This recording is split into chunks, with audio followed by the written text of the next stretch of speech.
as I understand, Mr. Prime Minister is happy to take your questions. Yes. Other questions in the audience? As you think about it, maybe I start out. You mentioned at the outset the importance of new media and IT for the spread of information, for transparency, and for the fostering of the democratic movement in your country. We have seen this in other places. We have also seen that by means of information technology, social momenta of a bad kind have developed under the fake news agenda. So the question for you is, how do you want to deal with this as a ruler? There are countries that deal with it in a very restrictive manner. Don't want to mention examples. And this is obviously not the ideal way to balance the technological potential and the transparency with the potential of abuse and bad movements in this sector. Thank you very much for that question. You know, to be honest, recently we were discussing this topic of fake news with the leaders from worldwide in Davos, and all we accepted that we have no idea what to do with this problem. But you know, for countries like Armenia, with young democracy, I think the protection of right of expression and free speech is more important than to try to protect government from fake news.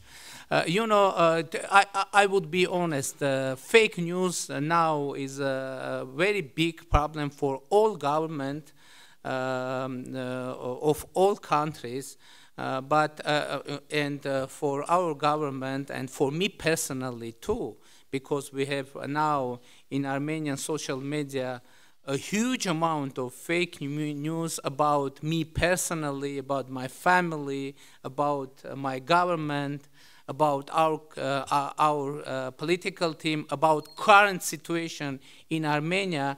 But you know, it would be very wrong temptation for us to try to use our authority to restrict any kind of right of expression in order to prevent our audience from fake news. I think that the better way to do that is the same, education. I think this situation, many people now see what's going on. I'm not sure what part of people understand the importance of problem of fake news. What part of people don't understand? But I think in the process, people will gain ability to differentiate fake news from real news, and I think it should be done like that, through the experience, through the education, through the informational education, through technological education, and of course I think researchers will think about the technologies that will protect society from fake news without restricting right of expression and free speech. Thank you. Thank you very much. I'm happy that you say this in this place at a University of Applied Science, because I think we all agree our understanding about the role of research in education or research-based education as such is, of course, that this research leads to new things and maybe discoveries and maybe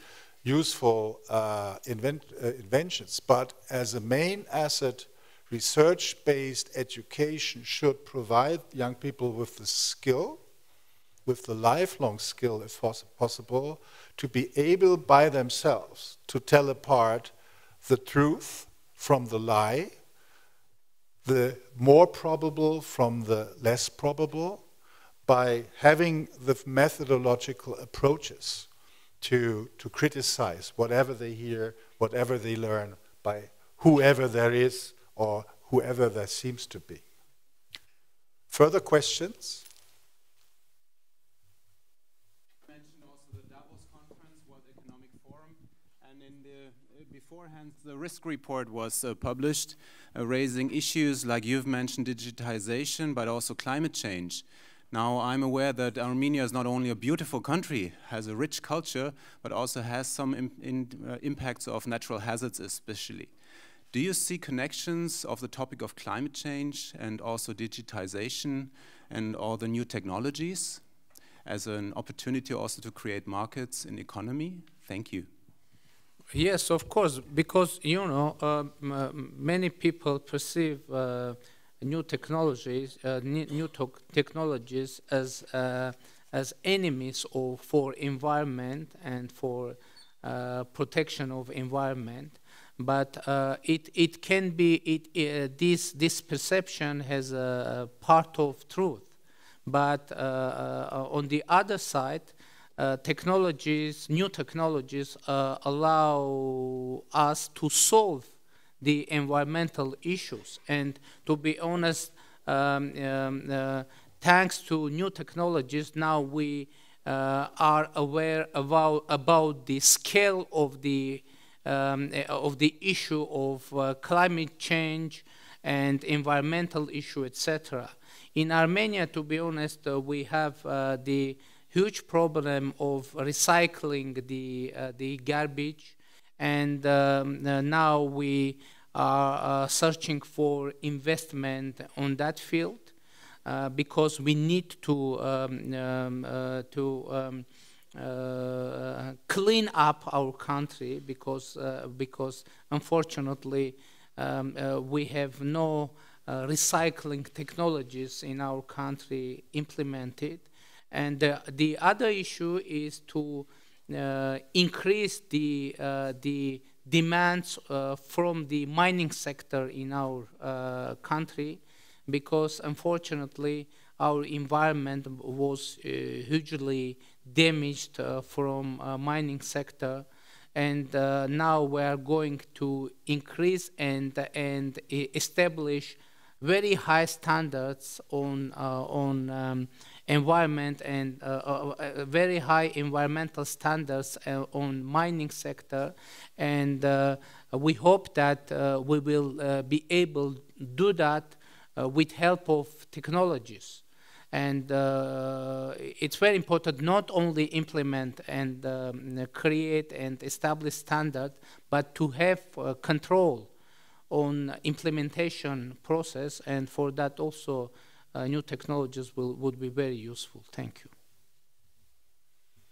I think I can allow one more question because that's what the schedule dictates. Yes, please. Wait for the... Are Western languages. Excuse me, could you repeat? Yes, of course. I assume that until 30 years ago, everybody had to learn Russian as a first foreign language at school. How far spread are Western languages like English in your country? You know, actually we have many schools where children study Russian, English, French, German. In Armenia, we have 200 schools with the German language in the education program. I think that we will have a little more, or no, we have Russian language in all our schools, but we have other languages in all our schools too. I mean, we have 200 schools with German language, maybe more with English, French. We have now some schools with Chinese, with Iranian language, with Georgian language, and it is, you know, it is very important task for New Armenia. I announced that the citizens of contemporary Armenia should know at least 3 foreign languages. And I think it is our strategy to have more and more people with more and more language knowledges. Thank you.